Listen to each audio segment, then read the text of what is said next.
This podcast is a quest for well-being, a quest for a meaningful life through the exploration of fundamental truth. Enlightening ideas, insights on physical, mental, and spiritual health. The inspiration is love. The aspiration is to awaken new ways of thinking that can lead us to a new way of being well. Welcome to Body, Mind, and Soul Healing Conversations.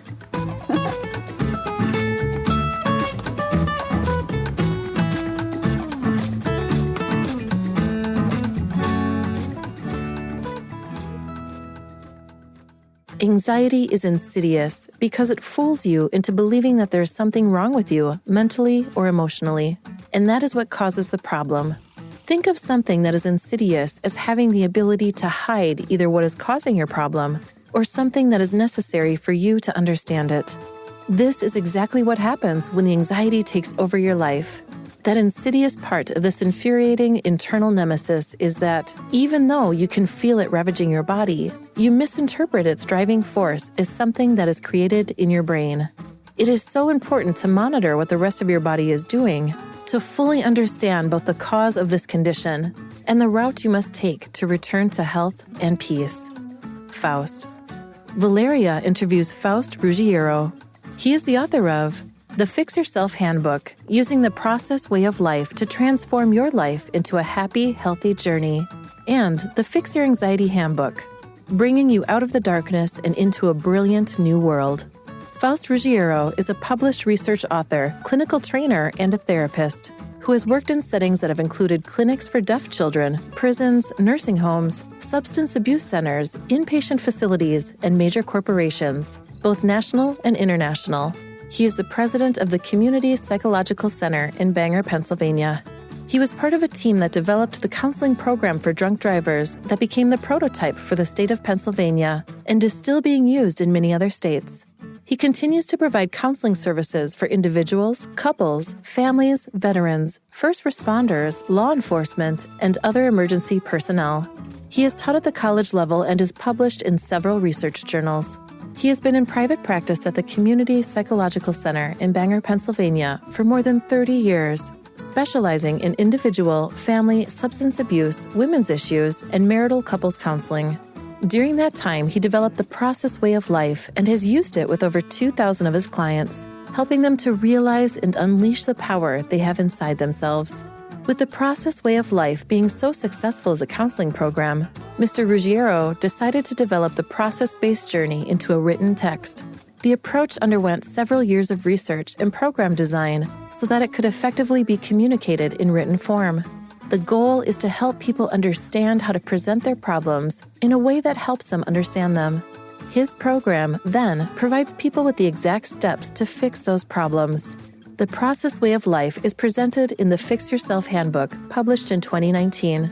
The book has received literary awards from Literary Titan, the Nonfictions Writers Association, and Indie Reader. Mr. Ruggiero has appeared on television, radio shows, and podcasts, nationally and internationally, to discuss the process of life presented in the Fix Yourself Handbook.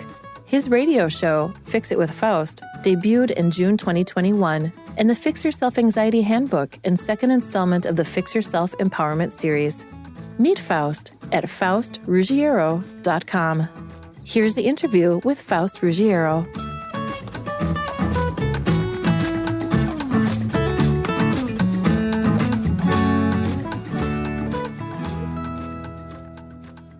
In your own words, who is Faust Ruggiero? I get asked that a lot, for me, I found my purpose in life very early, and it's just to be in service of people. That's what makes me go. It doesn't matter what I'm doing, or even if I plan something that's fun for me, it's always about being in service of other people. So when people say, who are you? I'm that person. I'm the person that's was born to be in service of people, and at this stage of my life, I still am. Wow. And how did you discover that, Faust? Sometimes you pick things. You say, well, I'm going to be this person, or I want to, study that in college. For me, I think it pretty well picked me. I think spiritually, that's what I was meant to do since I was a child. I was that kid that everyone came to and talked to. I find people fascinating, watching people evolve and work with themselves and all that. I still like doing that. So it really captivated me. That's the thing in life that captivated me the most, just listening to people and hearing their stories and, kind of what makes them go. That's very, very, it's intriguing to me, and it still is. So it never changed. That's an interesting perspective, because I think for some of us, it changed perhaps the way you express that purpose.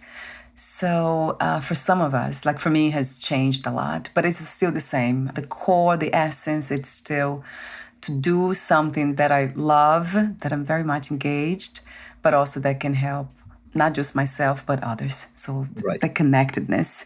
So, and you mentioned spiritual. What is your idea of spirituality these days? Did that change over time? That always changed. I think we grow. I think that's, you mentioned that's the essence. That's who we are. So, a lot of people think that has to stay the same, but I think that consistently interacts with the world, with who we are. It has to transition with us. The core of it stays pretty much the same. I'm a person of faith, but spirituality for me is going much more inside than it used to be. So much of it, as we're children, we're taught that so much of it that it comes from the outside. Right. And now I understand that it's way inside me, and it's my purpose to define it in myself, to understand it, and then to bring it, to open it up and let the world embrace it. So, when I talk spirit, I'm going from the inside. Yes, that's how I understand it too. In the beginning, I remember thinking, well, because I was brought up with religion, so it was Catholic religion, so it was all God is out there and I was here. But then it changed, right? And what a beautiful transition. It's one that I still see lots of people around me, my family members, they're still engaging with spirituality in that way, that God's out there and they're here. So they're always asking for help, praying. It seems to me like it's all one message. We're all trying to do one thing only, which is to return to love, unconditional love. Is that the same perspective you have, Faust? Religion, it very much is. In my first book, the Fix Yourself Handbook, that's one that's general, many, many topics, and but it's a journey, and I wanted to bring people to what I called pure love. For me, that is love that comes from the spirit, and that's sometimes difficult for people to understand, but nothing can be unconditional in our world unless it comes from the spirit, comes from that spiritual love. And that's why I talk so much about it being inside us. So when I talk about pure love that is unconditional, then it's love from the spirit. And that's why it's so important to define that. Yes, beautifully said. I love that message. So pure love, unconditional love coming from the spirit. So as for the conditioned body, mind, does it become a practice? Is that what this is, the human experience, a practice of unconditional love? Yeah, and I think to get there, we have to really work with the concept of internal balance. I always tell people, I've been saying it for decades, and it's one message that hasn't changed. Doesn't matter. I call it internal balance. Buddhists may call it nirvana, call it what you will, but it's, I look at four attributes: the physical, the intellectual, the emotional, and the spiritual. And I think that peace, internal peace, comes when we can be balanced in those items, in those attributes. And it's not horribly difficult to do. We just have to learn that we have to give the energy to each of those things the right way. And that's what I teach. And I like to be actionable about what I do. I hear too many people saying, well, we should do this, and here's the nice things, and let's get to this. But I like to, and you saw it in the book, I like to provide those action steps that say, do it this way. Yeah. And if you continue to do it that way, you'll get there. Yes, you're very good at it. From your book, I saw that. It's the work of a teacher, really. And now I see much more, a bit deeper. That's it feels like I'm talking to a spiritual teacher, really. So Now it makes sense to me. I want to thank you for that, for being open to life, to existence itself. Well, thank you. I mean, and you're right. It's all about teaching. I think that it's wonderful to feel good about yourself and have all those gifts. But if you, in my way of thinking, none of that means anything until we turn that loose and we give that to the next person and the people who are in need. That's what being in service is. It's taking what the gains you're making and then giving those to other people. And that's what keeps this whole thing flowing. You know, we're still evolving. You and I are talking today, but 100 years from now, people are still around and they're doing this. We're hoping they're going to be far more advanced than we are. What comes to mind is this idea of goal and evolution and growth. Do you have a vision for that destination per se? I know it's not a destination, but where we are trying to get with all this after everything's said and done? Well, that's why, it is the question. It's what I talk about when I say internal balance. It's about getting to the point that all the worldly pressures are so minimized that we feel that sense of peace. And I try to make it operational. People, I'll say something like, think about a day when you felt the best you've ever felt in your life. You will notice that physically everything seemed calm and relaxed, and your body felt like it was operating well. Emotionally, you weren't overreacting to everything. Things weren't bothering you for no particular reason. Intellectually, there was all that conflict that you always experience. There was clarity of thought and you can organize things. And spiritually, you can feel connected. Those are the days that are the best. And in my mind, that's where we're trying to go. I don't think it's a destination because I don't think we ever completely arrive there. Mm-hmm. But we do get to a point that we understand it and can incorporate it in our lives. Then it itself is going to be part of our evolution and part of our own personal development. Yes, that makes a lot of sense. It resonates true to me, right? The sense of clarity, of peace that we can bring to the conditioned body-mind more often. Yeah, I was just, as you were speaking about the day, and then I was kind of visualizing a day that I felt peaceful. That happens more often than not these days, but I still get once in a while, the, let's say, women with the period every month and all that changes everything. And I'm thinking, what happened just here?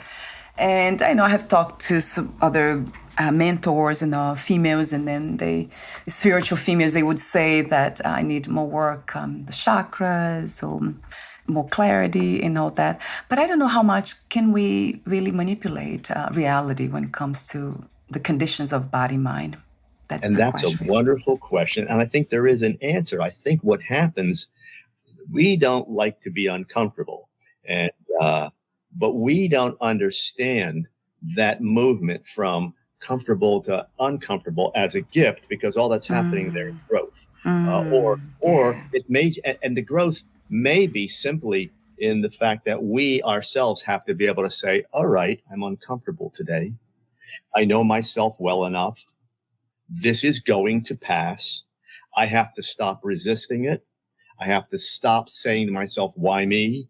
I have to stop saying, I shouldn't have to go through all of this. I simply have to move with the river, if you will, move with the flow. And if I do that, what I'm doing is I'm not taking energy that I can put into positive things and now applying it to fight something that is going to end on its own anyway. We're supposed to have bad days. If we had good days all the time, we would be complacent and growth would be minimized. Yes. I hear wisdom there, Faust. Yeah. I mean, because that's what life implies, change. That's what I see to life and death. I mean, death is just another change within life. So that makes a lot of sense. This practice of not just becoming the observer of reality, of what is changing, but also moving with it. Consciousness cannot move. It doesn't seem like it ever moves. It just watches. But there's I feel the engagement. So it's, in a way, so to be that pure love that you spoke earlier during this conversation is really becoming a human, becoming more human, isn't it? Absolutely. And when you talk about resisting the bad days, the moment we attempt to resist it, we have now disengaged from it. Yes. And right. so now, True. whatever that day had to offer, we either don't get or we get minimal value. And but if we go with it, and I'm not just saying surrender to it, I'm just saying acquiesce a bit, just slow down, look at it and say, okay, I know I'm coming through this. Let's see what it has to offer. Now I'm engaged. Now I actually have that much more control over my day because I'm an active player in it. And I'm not resisting. But once I resist and say, I don't want this, and I'm not going to engage in that horrible thing I don't want, well, now what I said is I'm taking my ball and going home, so to speak. I'm no longer in the game. Right. So whatever was happening, I missed it. Yes. So it's participating in life and not trying to avoid or escape it. And that's what we see I have done, of course, a lot, and still do. Some things I resist, some things, but then I catch myself faster than before. And hopefully that gap will become smaller and smaller, where it doesn't take a lot of time to. You know what? Even if the gap doesn't close or get smaller, we're better at participating in it. That's what really closes the gap. The gap doesn't close because we learn a lot of things that we still have to apply them. But if we stop fearing the gap, then we can get in there. Then we're in it and we're manipulating some of it. So if the gap is 2% of our life that day and we can get in and make it 1% or 1.5%, I think we did well, not because of the amount we're changing, just for the very fact that we thought that much of ourselves to get in and stay involved. That's such a wonderful practice because it's that growth, it's constant growth, which it's a lot more, in a way, exciting. And from my perspective, it's interesting, fascinating, because I can't really see just being here and just kind of not really participating, even within my emotions. I know we all want a freedom from emotions, but it's interesting to see that freedom really comes when we let them pass, just come and go. That's, to me, what freedom really means. But let me change, within the subject, I want to ask you an open question about mental health. How do you define mental health? And then what are some of the misconceptions we have about it? You know, it's a good question. People often will talk mental health, and today we are so concerned with our mental health. We hear young people talking about my mental health, and I say, I ask them that question, and they just look at me. Mental health that's again part of those four attributes, and the problem is that we don't understand that mental health is one quarter of this whole thing we talk about in our lives. Again, it's physical, intellectual, emotional, spiritual. When we can do that, when we can get those operating, or at least beginning to operate in balance, that is healthy that's mental health, as I look at it. But what happens is we now have so much emphasis on what might be, and we focus on everything that isn't so good, that mental health today has been defined as something that needs attention, that has to be fixed. Mental health is just what we talked about. It's balance. We are physical entities. How can you have? Let me back up a bit. Most people talk about mental health as emotional and intellectual. That's really what they talk about. They forget that the spiritual comes into play, and they forget that all this is housed in a physical body. We've got to take care of everything, and it's not that hard. It really isn't. It's to eat right, sleep right, and not put things in your body and do things that are going to hurt you.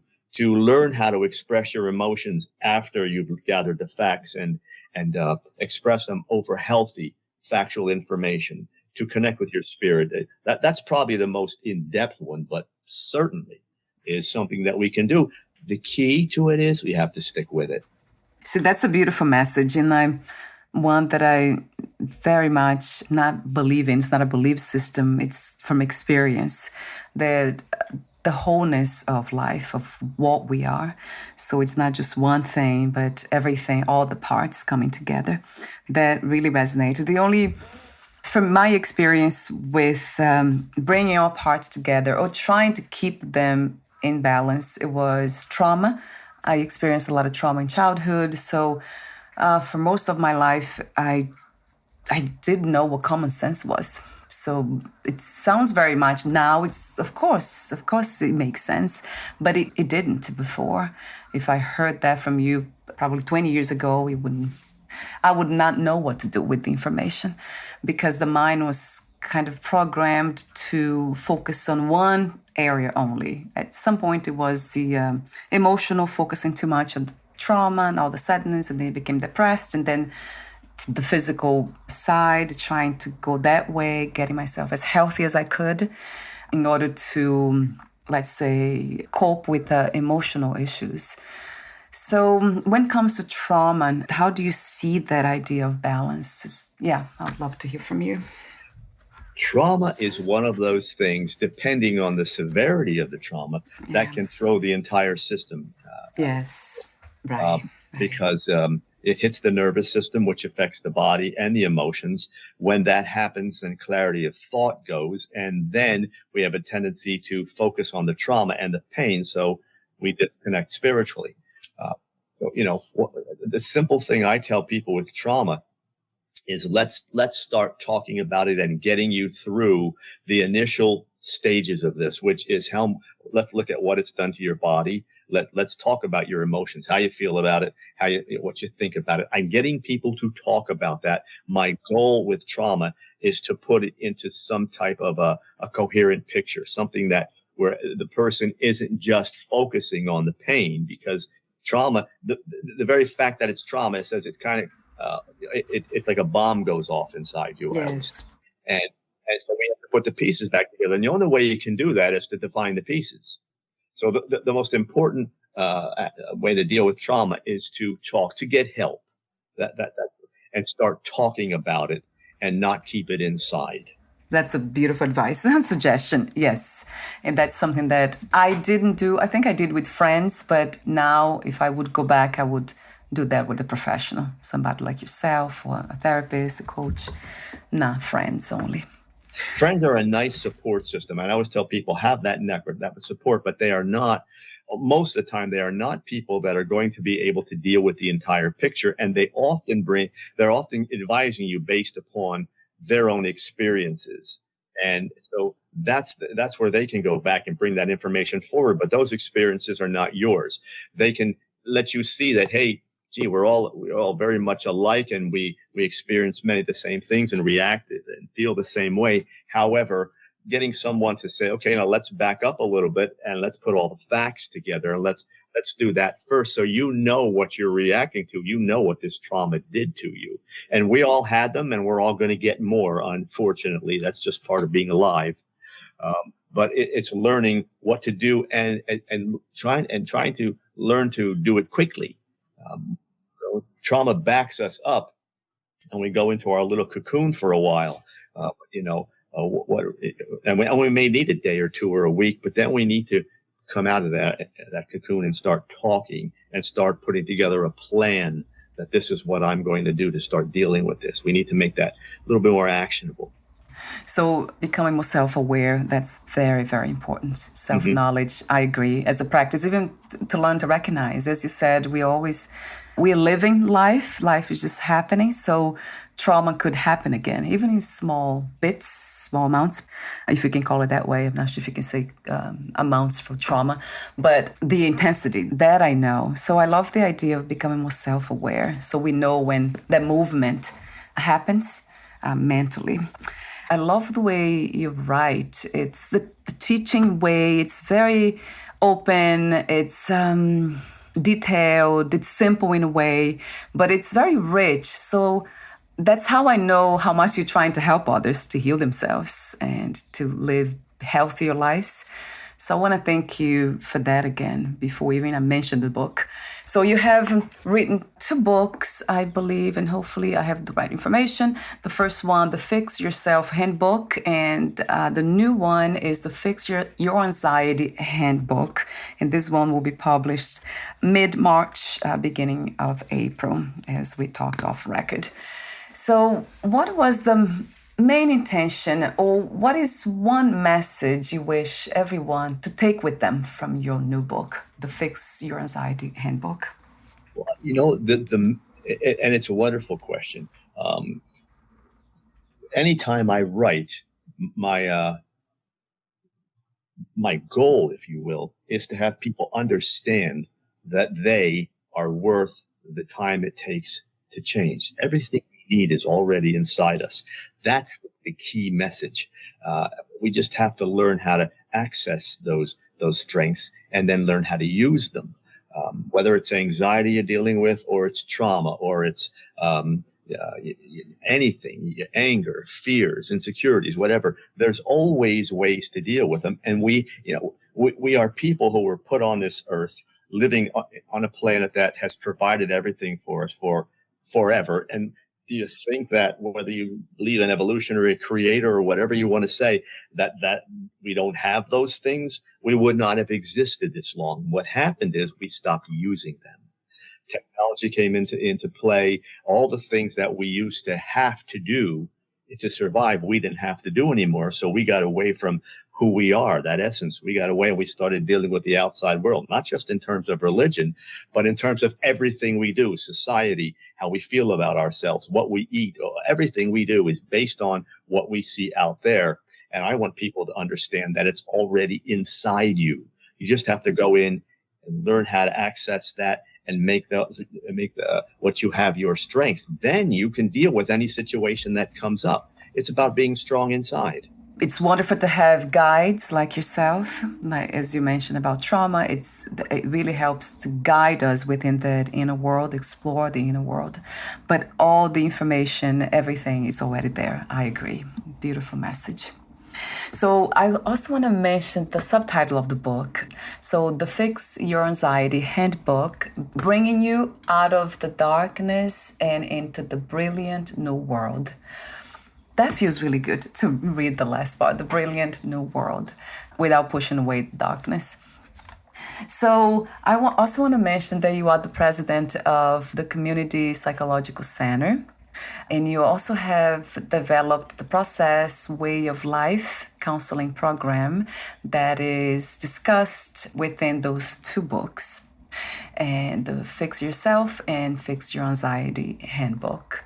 Yeah, I want to also mention the radio show, Fix It with Faust. That's the radio show you host.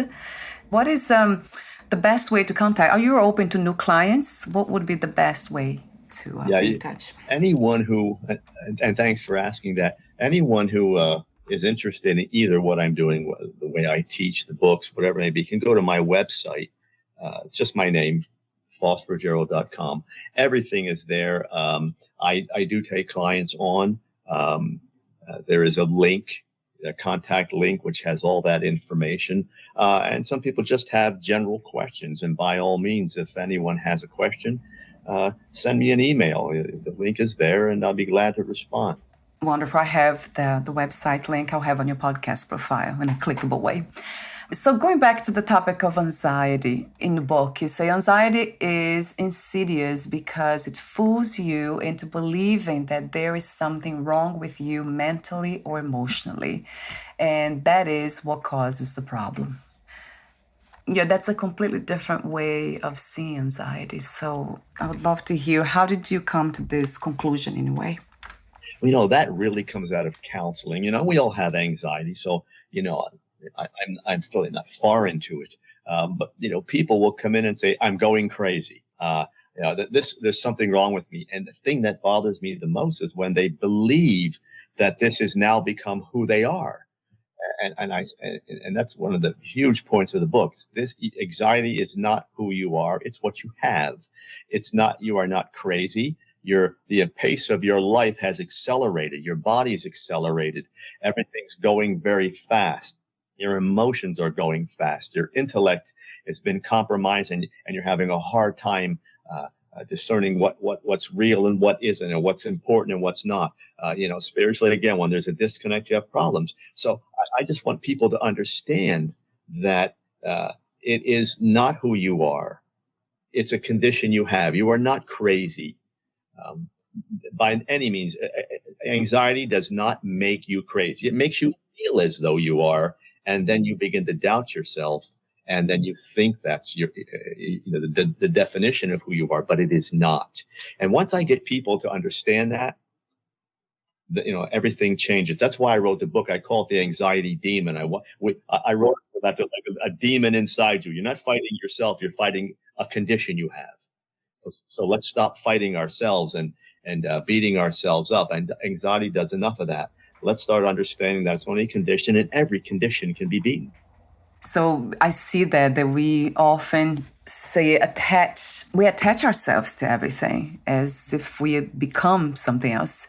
So we never become anything else. But it's easy to do that, isn't it? I am this, I am that, I have this, the I. That's such an interesting dynamic. Yeah, you just mentioned the word crazy. How do you define that? If there is such a thing as being crazy, what would that be?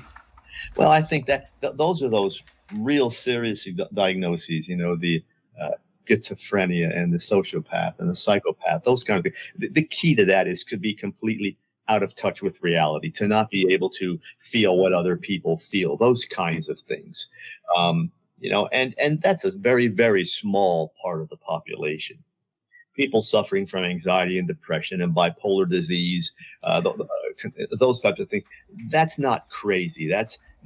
Those are conditions that can be addressed.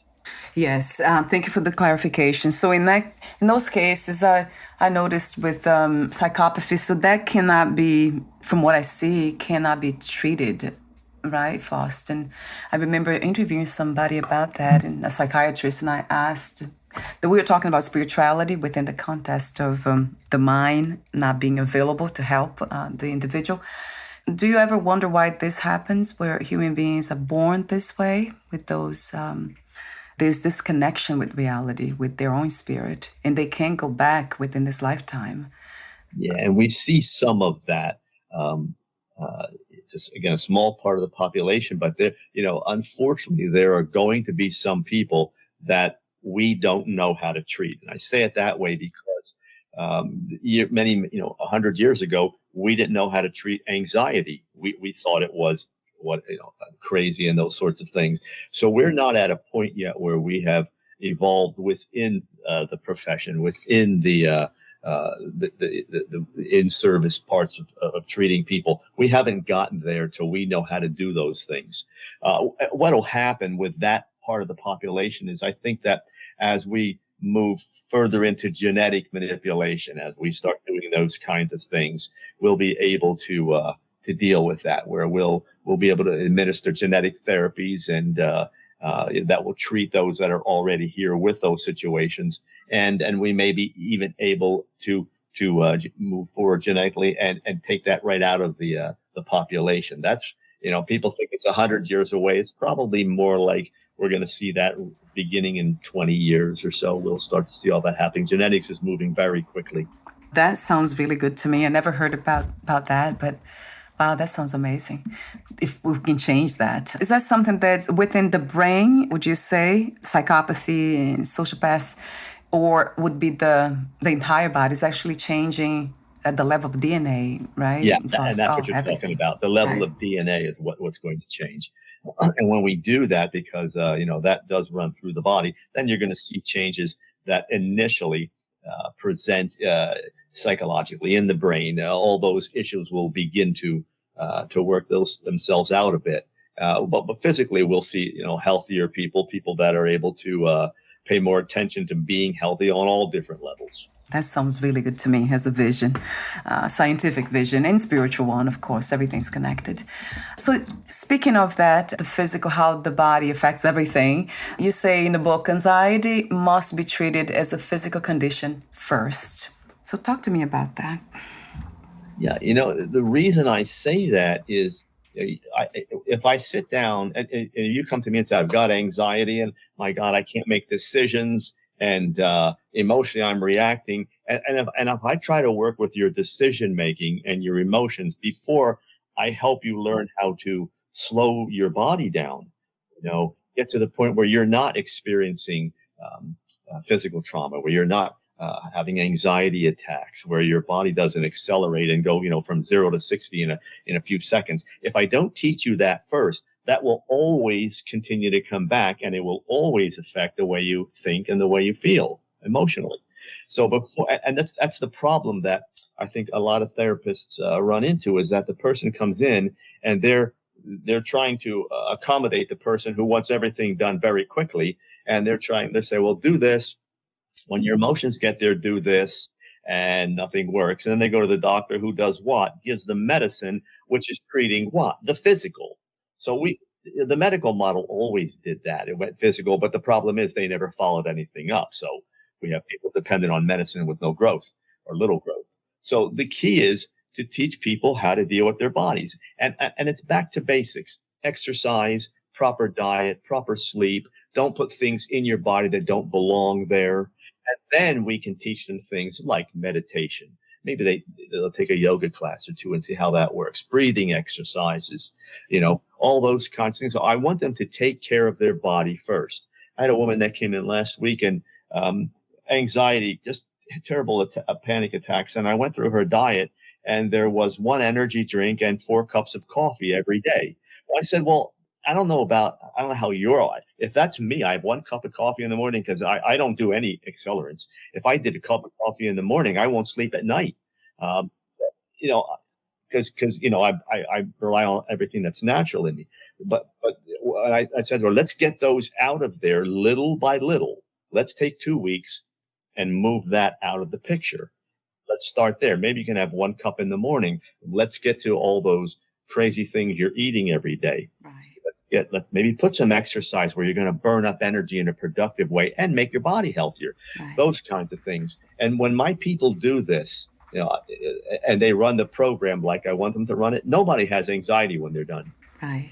Yeah, I can see that. Get those days, like you said, I had a day here, but I said, if in a year you had 365 anxiety-ridden days and now you're down to 20, right. Yeah, it's a pretty good trade-off.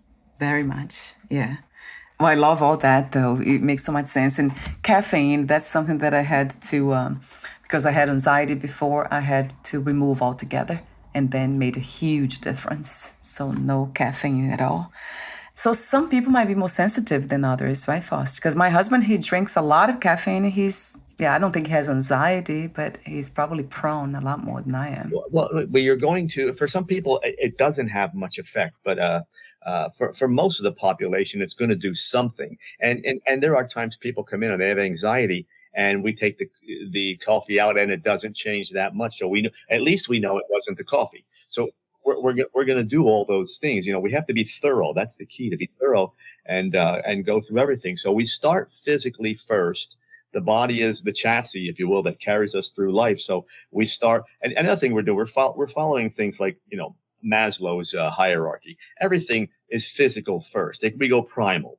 And when I treat them, I go, just like those hierarchies. I'll go physical. I'll go emotional next. That's our kind of our mediator between the primal and the intellect. So I'll go there, and I want to smooth that out a little bit.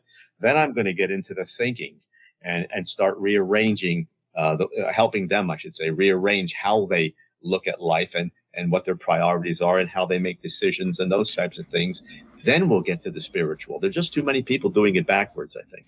Yeah, that's an interesting idea. Yeah, because for me, it has been everything together. I cannot separate them. So it's almost like being formed by the spirit, how to eat and what to eat. I do meditation, and I eat intuitively. So I'm always like asking questions. And then when I have the answer, then I take action. Well, and that's the nice part of this, Valeria. When you get to the point that the spiritual part of you is controlling more of what you do, now you've you've evolved through that balance process I'm talking, because now the spiritual, which should be the one that guides everything, yes, yeah, has been given the opportunity to get there. We're not relying on physical like we used to. We're not doing quick fixes. We're not overreacting to things. We're doing all things. When things become balanced, the spiritual, the higher order processes is what it is. They take over. Right. They have the most power anyway, but we have to kind of plug them in, if you will. We have to assign power to them.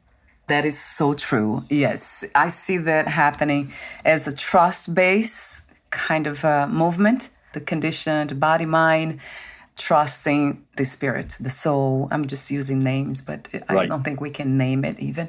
So yeah, it's definitely, that's exactly, I love the way you say so beautifully and clearly. Yes. Yeah. The higher order power process is where our power is.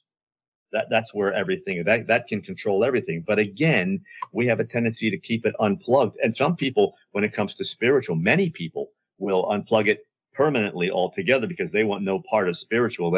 They are associating that with religion and God and all those things, and it's a quick turn off. So they decide they're not going there.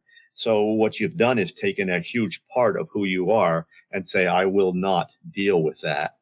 And then, so what you're left with really is your intellect, which is going to be your superpower. But it doesn't have the guidance and the connection to who you are. So you're going to make decisions that are going to be void of that part of the power. So we're almost at the end, and I want to mention that in your book, all chapters, it's very easy, very detailed, and easy to navigate and to read and to understand from the get-go. And you have something called the processes to employ. And that I noticed that I believe you always say the first 5 items, I believe they're all the same. Brutal honesty, I over E. That, I would love to clarify in a moment. So I over E, then present, understand, fix, and then slowing down, life space, and then internal focus. And then you, of course, according to the theme for each chapter, it changes and include self-love, balance, so many other aspects. But what is the I over E? That is intellect over emotion. And it does not mean that we cannot be emotional people. We are. It just says that whenever something occurs, let's take a step back and not react. If you notice in this country, in fact, throughout the world, everyone is reacting very, very quickly and strong reactions. And what I just ask people to do is before you decide how you feel about it and react emotionally, let's take a step back, think about what's going on, get your conscious mind into it and say, let me get all the facts about this. Let me think about what's going on first. Then I take a step back and I say, how do I want to deal with this? How do I feel about it now based on the facts? Yeah. That's a healthier way to emote in my mind. Yes, of course. Yeah. I mean, I would say, of course, like immediately. But I do recognize that not so many of us are there yet. Not yet. That's another beautiful vision to have. That we can all come to that place. So that this evolution kind of destination without a destination. So I want to mention the chapters that caught my attention. Chapter 14, redefining the mind-body connection. Then you have 15. This really caught my attention. Living in the moment, understanding the importance of the here and now. And then you have also 16, people, places, and things, positive energy growth and life redefined. And as I mentioned before we started the interview recording, the final chapter, I believe, is chapter 21, Good Housekeeping, Revisited, Staying Strong in a Challenging World. So that caught my attention, the message there about the maintenance work in a way. You say goodbye to the anxiety demon, but always remember it is up to you to keep it away. So that is a powerful, in that moment, and still is a powerful message. Because it's not just about doing the work, all this work of becoming, let's say, healthier human beings, but maintaining their health, their well-being. So that, to me, that's where most of the work is, really. It's that maintenance. So I would love for you to elaborate a little bit more on that one, but I love that chapter. Well, you know, and I do too, you know, and I actually, this empowerment series, the Fix Yourself Empowerment series, is going to be a series of between 8 and 10 books, and they're all going to be written with the same design, and that chapter is going to close every book. And the reason for that is I want people to understand that life is dynamic. It continues to change. And I think that the best message I can give people is to help them understand that we're worthy of that change, and that if we continue to give ourselves the attention that promotes growth through our lives, things can get very good. All those little demons in our life they're going to make return visits. We can count on that, and new things that are going to come in and challenge us.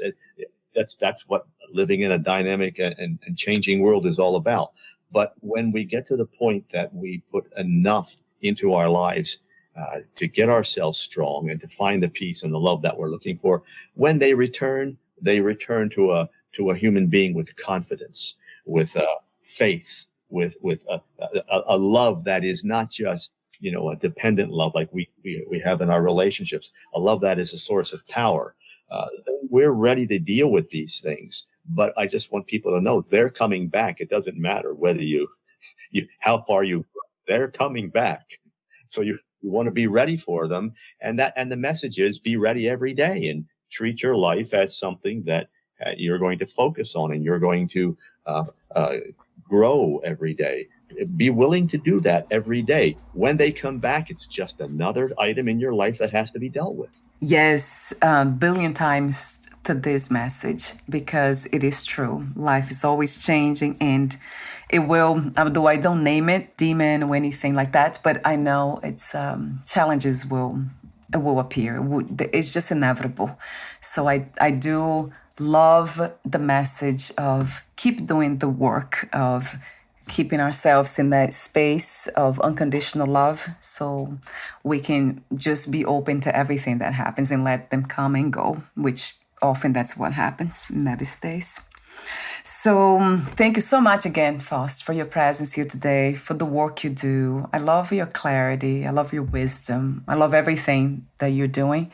And not just that, but you as a human being too, being open to life and embodying that purpose of helping others, yourself and others. It's just truly beautiful. Thank you. Well, it's my pleasure, and I can say the same to you. Where you and I and many other people, we continue to do this not just for ourselves, but the more people that can get the message, the better the world is.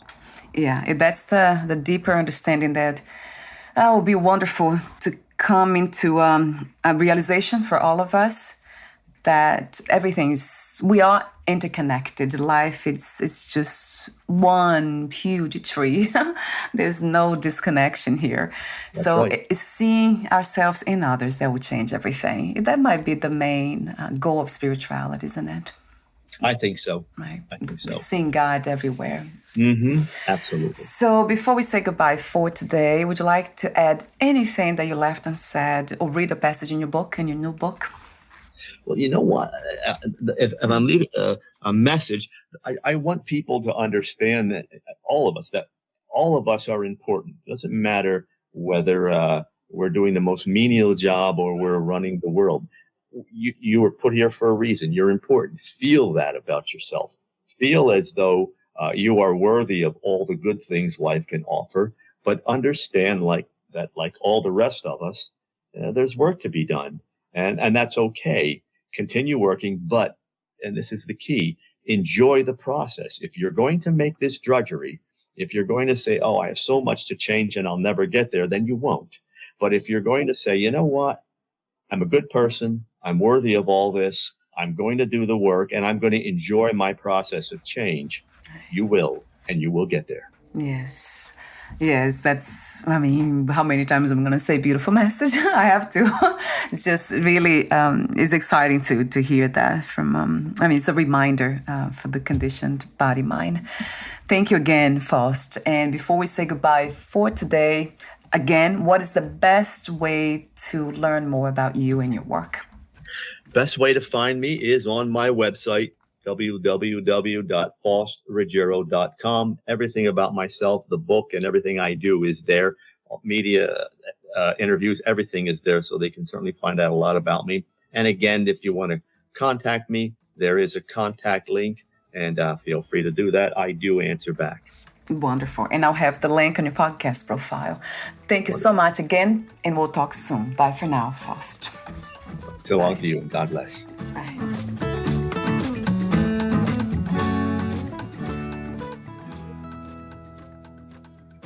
Thank you for listening. To learn more about Faust Ruggiero and his work, please visit faustruggiero.com.